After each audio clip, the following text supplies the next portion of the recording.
ओम श्री गणेशाय नमः। जय श्रीमन नारायण, जय आदिशक्ति माता। दोस्तों, नवरात्रि के 5वें दिन की कथा। तो आइए श्रवण करते हैं नवरात्रि के 5वें दिन की कथा। चैत्र मास की नवरात्रि की पंचमी तिथि और नवरात्रि की पंचमी तिथि पर माँ भगवती दुर्गा के 5वें स्वरूप माँ स्कंद माता की पूजा आराधना करते हैं। नवरात्रि के 5वें दिन माँ स्कंद माता की पूजा करने से ज्ञान, बुद्धि और विद्या की प्राप्ति होती है। ऐसा कहा जाता है कि माँ मोक्ष के द्वार खोल देती हैं अपने भक्तों के लिए, और माँ स्कंद माता की पूजा करने में वंश की वृद्धि हो जाती है। ऐसा कहते हैं कि संतान संबंधी कोई भी समस्या हो, जैसे कि संतान प्राप्ति की कामना हो, संतान की उन्नति कामना हो, तो माँ स्कंद माता की पूजा करनी चाहिए।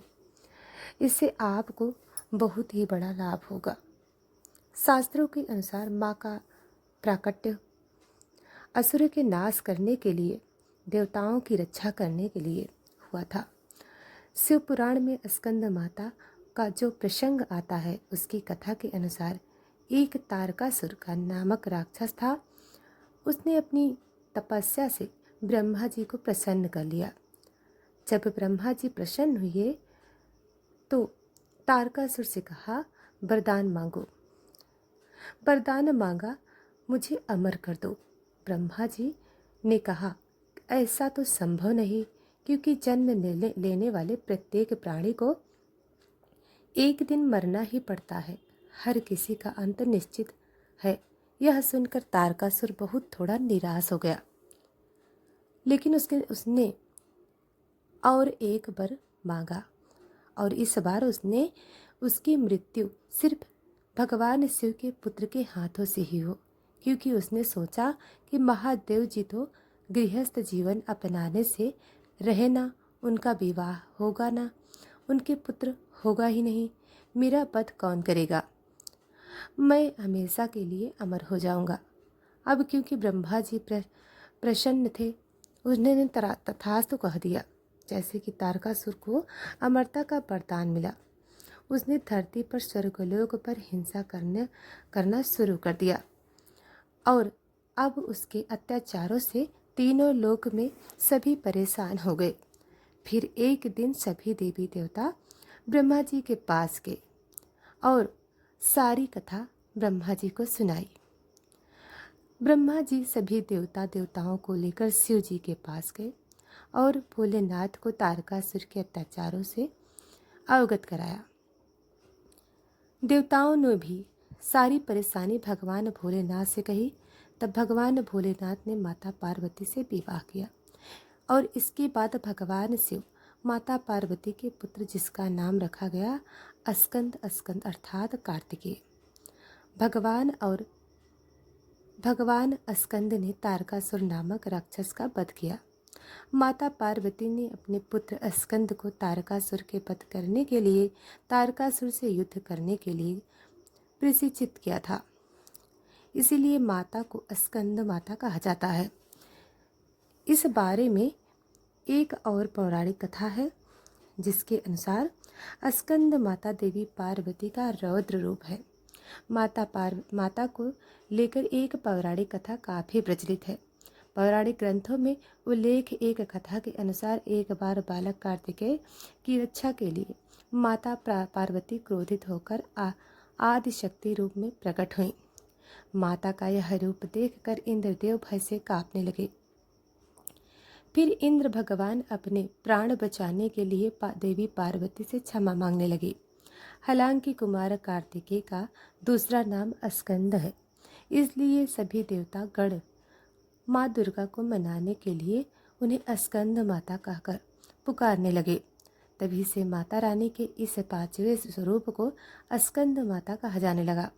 इस प्रकार माँ की पूजा 5वीं अधिष्ठात्री के रूप में की जाने लगी। माता अपने पुत्र स्कंद को बहुत प्रेम करती थी, और इसलिए ऐसा कहा जाता है कि जो भी भक्त माँ की आराधना करते हैं, मातृ स्वरूप में माँ अपने भक्तों को अपने पुत्र के समान ही स्नेह करती हैं। इसलिए स्कंद माता की जब कृपा प्राप्त हो जाती है तो हर प्रकार की कामना पूर्ण होते देर नहीं लगती, क्योंकि माता अपने भक्तों को अपने पुत्र के समान हर सुविधा, हर सुख प्रदान करती है। यहाँ तक कि ज्ञान, बुद्धि, विद्या और मोक्ष भी प्रदान करती है। स्कंद माता का जब हम ध्यान करते हैं तो माँ स्कंद माता विग्रह में भगवान स्कंद बाल रूप में इनकी गोद में ही विराजमान है। इसी देवी की 4 भुजाएं हैं और दाईं तरफ की ऊपर वाली भुजा में स्कंद को गोद में पकड़े हुए हैं। नीचे वाली भुजा में कमल का पुष्प है। बाईं तरफ ऊपर वाली भुजा में वरद मुद्रा है और नीचे वाली भुजा में कमल पुष्प है। इनका वर्ण एकदम शुभ्र है। यह कमल के आसन पर विराजमान रहती हैं, इसलिए इन्हें पद्मासन भी कहा जाता है, पद्मासना भी कहा जाता है।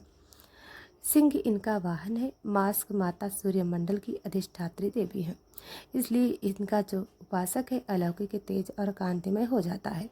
इसलिए मन को एकाग्र रखकर पवित्र मन से इस देवी की आराधना करने वाले साधक या भक्तों को भवसागर पार करने में कठिनाई नहीं होती।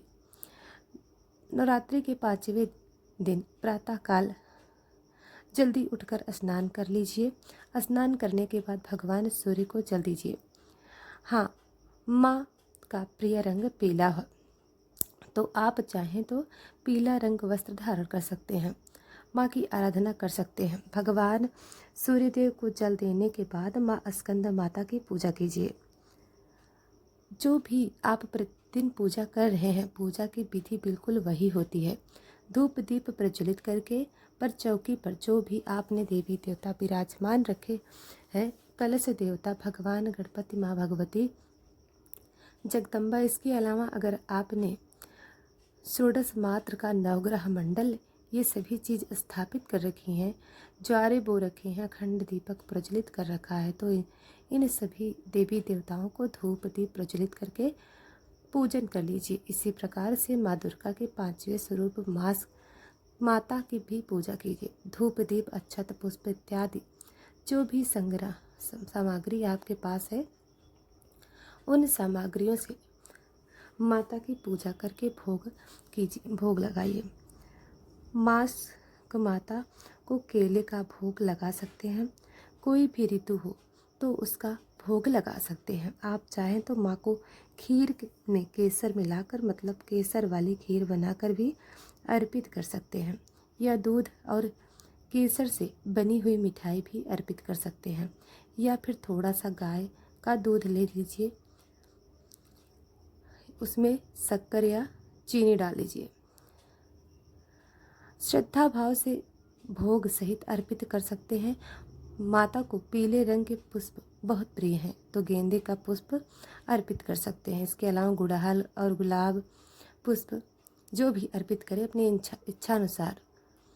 माँ की पूजा आराधना करके मंत्रों का जाप कीजिए। माँ का बीज मंत्र है ओम क्लीं स्वामिनी नमः। अगला मंत्र ओम स्कंद मात्राय नमः। ओम देवी स्कंद माताय नमः। और माँ का ध्यान मंत्र है या देवी सर्वभूतेषु माँ स्कंद माता रूपेण संस्थिता। नमस्तस्यै नमस्तस्यै नमस्तस्यै नमो नमः। 11 बार या 21 बार इस मंत्र का आप जाप कर सकते हैं। आप चाहें तो 108 भी कर सकते हैं। और इसके बाद माता की आरती करें। दोस्तों, आपको यह वीडियो पसंद आई हो तो लाइक, सब्सक्राइब और कमेंट ज़रूर करें। धन्यवाद।